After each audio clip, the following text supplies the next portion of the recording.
बातमी नागपुरातून आहे। शहरातील रामदास पेठमधील पुलाचं एका बाजूचं काम आता पूर्ण झालंय। दरम्यान एका बाजूने पुलावरील वाहतूक लवकरच सुरू होण्याची शक्यता आहे। तब्बल 1.5 वर्षांपासून हे काम रखडलेलं होतं। पुलाच्या कामामुळे चालकांना देखील नाहक त्रास सहन करावा लागला। पूल सुरू झाल्यास नागरिकांना मोठा दिलासा मिळणार आहे। आढावा घेतला आमच्या प्रतिनिधींनी, पाहूया।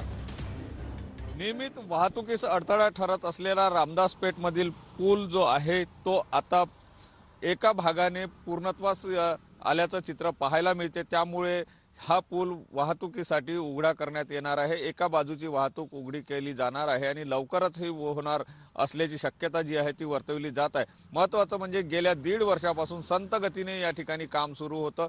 यामुळे अनेकांनी नाराजी सुद्धा व्यक्त केली, आक्षेप नोंदविले।